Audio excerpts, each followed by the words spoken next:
नमस्कार, आपका बहुत बहुत स्वागत है। मैं हूं आपके साथ वर्षा शर्मा और रुक करेंगे उत्तर प्रदेश की खबरों की ओर।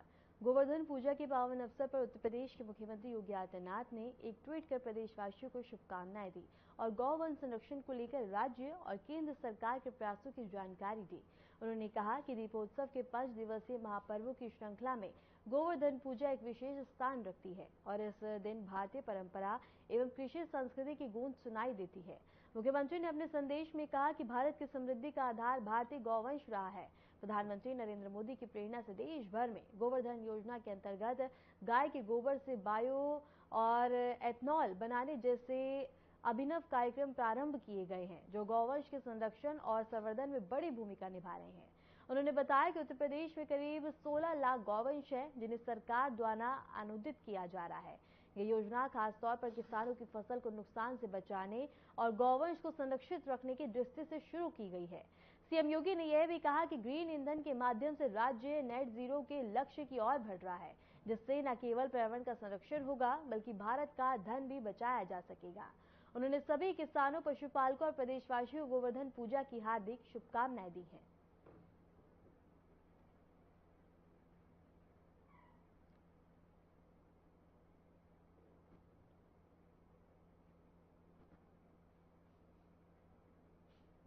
मुख्यमंत्री योगी आदित्यनाथ ने गोरखपुर में जनता दर्शन कार्यक्रम में हिस्सा लिया। सीएम ने आम जनता से मुलाकात करी और उनकी समस्याएं सुनी। उन्होंने अधिकारियों को समाधान के निर्देश दिए और जनता की समस्याओं के समाधान पर जोर दिया गया। जनता दर्शन कार्यक्रम का आयोजन किया गया, जहां सीएम योगी आदित्यनाथ ने जनता की समस्याएं सुनी, उनसे मुलाकात करी और इसके साथ ही फरियादी अपनी समस्या को लेकर जनता दर्शन में पहुंचे, जहां मौके पर ही सीएम योगी आदित्यनाथ ने अधिकारियों को समाधान के निर्देश दिए।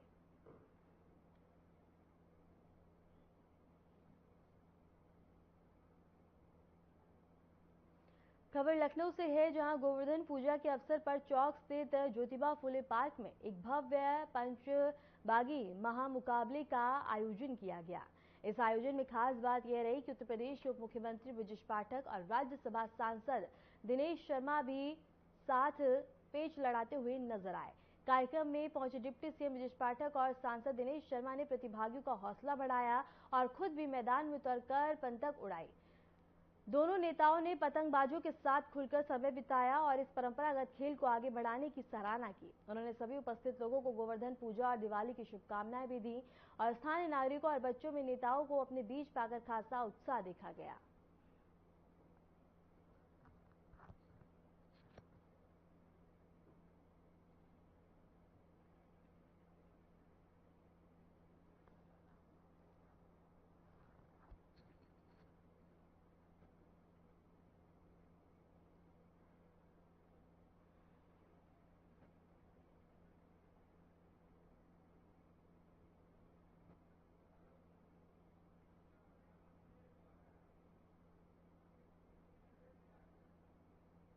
गाजियाबाद के राजनगर स्थित इस्कॉन मंदिर में गोवर्धन पूजा का पर्व श्रद्धा, भक्ति और उत्साह के साथ मनाया गया। इस पावन अवसर पर मंदिर परिसर में 10 फुट ऊंचा भव्य गोवर्धन पर्वत तैयार किया गया, जिसे भगवान श्री कृष्ण को अर्पित किया गया। साथ ही 56 व्यंजनों से अन्नकूट का आयोजन हुआ, जिसमें सैकड़ों भक्तों ने भाग लिया। बता दें कि सुबह से ही भक्तजन कथा, कीर्तन और भगवान गिरिराज जी की पूजा अर्चना में लीन रहे। प्रसाद के रूप में अन्नकूट में मीट, चावल और हलवा और मठरी, सब्जी, पूड़ी और विभिन्न प्रकार की मिठाइयां शामिल थी। गोवर्धन पर्वत का यह प्रतीकात्मक रूप पूरी तरह से खाद्य सामान से तैयार किया गया। पूजा के बाद भक्तों को अन्नकूट का प्रसाद वितरित किया गया और पूरा मंदिर परिसर भक्ति रस और दिव्य वातावरण से सजता हुआ नजर आया।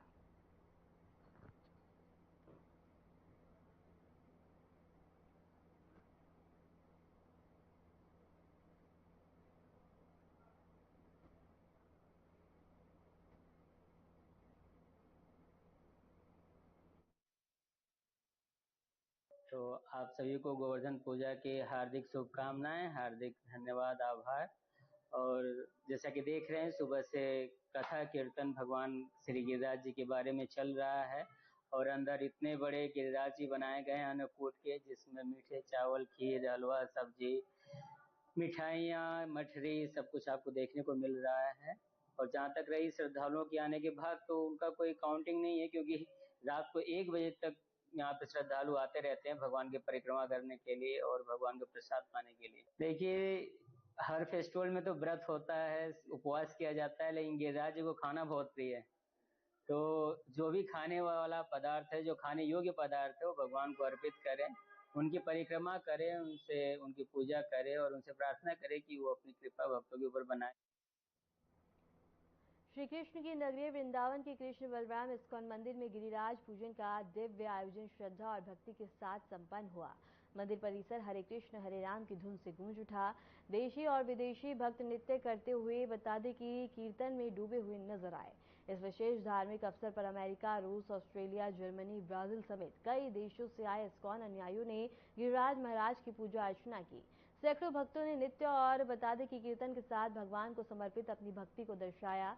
पूजा के दौरान गिरिराज महाराज के स्वरूप में बता दें कि 1100 किलो सूजी के हलवे, मेवा, बिस्किट और फूलों से सजाया गया। भक्तों ने गिरिराज की परिक्रमा कर पूजा संपन्न की।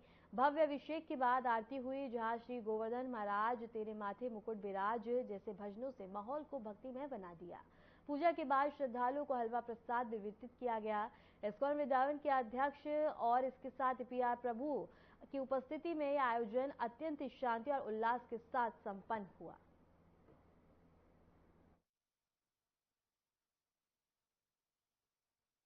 वो तो बहुत अच्छे दर्शन हुए। हमारा सौभाग्य है कि हम आए हैं गोवर्धन पूजा के दिन यहाँ वृंदावन, इतने दूर से आए हैं। ये ठाकुर जी का हम बुलावा समझते हैं कि उन्होंने बुलाया।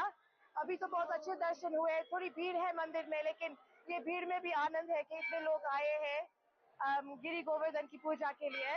लेकिन आनंद ही आनंद है, भीड़ में भी एक अनोखी आनंद है और वृंदावन में तो आनंद ही आनंद है। हम देखिए, ये कार्तिक मास बड़े पुण्यवान मास होता है।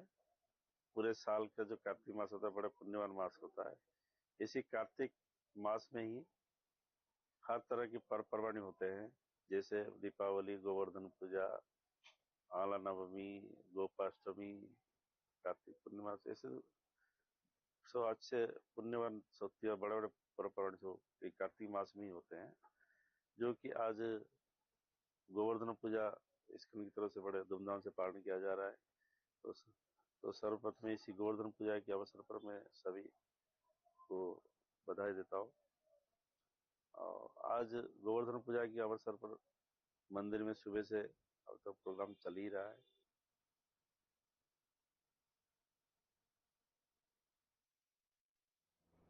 बलिया में भैया दूज का पर्व धार्मिक उल्लास और श्रद्धा के साथ मनाया गया। बहनों ने अपने भाइयों की तिलक कर उनकी लंबी उम्र और सुख समृद्धि की कामना की। इस मौके पर घर घर में उत्साह का माहौल दिखने को मिला। भैया दूज के साथ साथ गोवर्धन पूजा का भी आयोजन किया गया। शहर के आनंद नगर स्थित शिव मंदिर के पास श्रद्धालुओं ने गोवर्धन भगवान की पारंपरिक विधि विधान से पूजा अर्चना की। गोवर्धन पर्वत की प्रार्थनात्मक आकृति बनाकर पूजा की गई। भाइयों की दीर्घायु की कामना की गई और स्थानीय लोगों ने बताया कि यह पर्व न सिर्फ भाई बहन के प्रेम का प्रतीक है, बल्कि भगवान श्री कृष्ण की गोवर्धन लीला की स्मृति में भी मनाया गया है।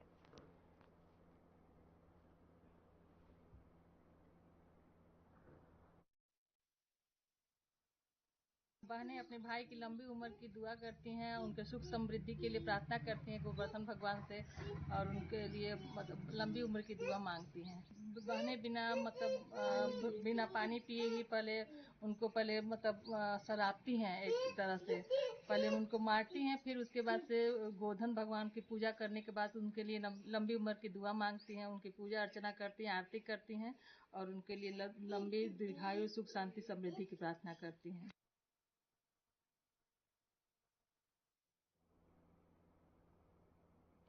समाजवादी पार्टी प्रमुख अखिलेश यादव के हालिया बयान पर उप मुख्यमंत्री ब्रजेश पाठक ने प्रतिक्रिया व्यक्त की। उन्होंने कहा कि समाजवादी पार्टी के नेता केवल वोटों की राजनीति के लिए सनातन धर्म और धार्मिक मुद्दों पर अनगढ़ और तुष्टीकरण वाली टिप्पणी करते रहते हैं। ब्रजेश पाठक ने अपने बयान में कहा कि मैं सभी नेताओं से कहता हूं कि अपने मन में झांको। जब आप पीड़ा में होते हैं तब आप भी भगवान को ही याद करते हैं। ऐसे मुद्दों पर बयानबाजी करना देश के लोगों की भावना को ठेस पहुंचाने जैसा है, जो कि सही नहीं है और स्वीकार नहीं किया जाएगा। उप मुख्यमंत्री ने स्पष्ट किया कि धर्म और आस्था के विषय को राजनीति का साधन बनाना उचित नहीं है और ऐसी बयानबाजी से सामाजिक भावना और धार्मिक प्रभावित हो सकती है। उन्होंने नेताओं से अपील की है कि वे जनहित और सामाजिक सौहार्द को बनाए रखने के लिए अपने वक्ताओं का चयन करें और संवेदनशील विषयों को राजनीतिक लाभ के लिए इस्तेमाल न करें। पार्टी हो या अन्य दूसरे दीगर दल के नेता जो केवल वोटों के खातिर तुष्टीकरण की राजनीति के तहत सनातन धर्म के विभिन्न विषयों पर लगातार अनर्गल टिप्पणियां करते रहते हैं। समाजवादी पार्टी को स्वयं चिंतन मनन करना चाहिए। जब उनके यहाँ कोई घर में कार्यक्रम होते हैं, चाहे शादी विवाह हो या अन्य कोई शुभ कार्य हो, तो वो ब्राह्मण को बुला करके श्री गणेश का पूजन, माता लक्ष्मी का पूजन और सभी देवी देवताओं का पूजन करके ही अपना गृह प्रवेश करना हो, विवाह करना हो, घर में मुंडन पसनी करनी हो, सब कुछ करते हैं। और आम जनता को केवल तुष्टीकरण के लिए वोट की पॉलिटिक्स के कारण तरह तरह के अनर्गल बयान जारी करते हैं। जहां तक अन्य नेताओं का सवाल है जिन्होंने माता लक्ष्मी पर टिप्पणी की है, सब लोग जानते हैं कि हमारी सनातन संस्कृति अक्षुण्ण है। सदियों से इस पर हमला होता आया है और जितने हमलावर थे वो अपनी गति को प्राप्त हुए हैं। मैं सभी नेताओं से कहता हूं, कृपया आप चिंतन मनन करें और आंतरिक रूप से अपने मन को झांकें कि जब आप पीड़ा में होते हो तो आप भी याद करते हो। जिन नेता का आप नाम ले रहे हैं, मैं अच्छी तरह से कह सकता हूं, मुझे याद भी है। वो हनुमान जी का जेठ के बड़े मंगल पर जब हम लोग भंडारा कराते हैं तो हमने उनके भंडारे में खुद प्रतिभाग किया है। उनके सुपुत्र भंडारा कराए थे गोमती नगर में चौराहे पर, और हम गए थे, वो भी मेरे साथ गए थे। उसके फुटेज आप लोगों को कहीं न कहीं ढूंढने मिल जाएंगे। तो इस प्रकार की बातों का कोई उल्लेख नहीं है। कोई, मैं कहता हूं, इस प्रकार का कोई भी बातों का कोई भी मतलब समाज में इस प्रकार की विकृत मानसिकता का कोई स्थान नहीं है। और जो इस प्रकार के विकृत मानसिकता के तहत इस प्रकार की अनर्गल बयानबाजी कर रहे हैं, देश के लोग, प्रदेश के लोग इसे कभी स्वीकार नहीं करेंगे। और आने वाले दिनों में मैं आप लोगों से भी कहता हूं, आप देखिएगा, इनके घर में कोई गृह प्रवेश हो तो देखिएगा, घर बनाएंगे तो काली भड़िया टांग के आएंगे, नजर न लग जाए। और शादी बारात होगा बेटा बेटी का तो सबसे पहले ब्राह्मण को बुला करके गणेश पूजन कराएंगे, पितृ पूजन कराएंगे। और ये सब केवल वोट की पॉलिटिक्स है और कुछ नहीं।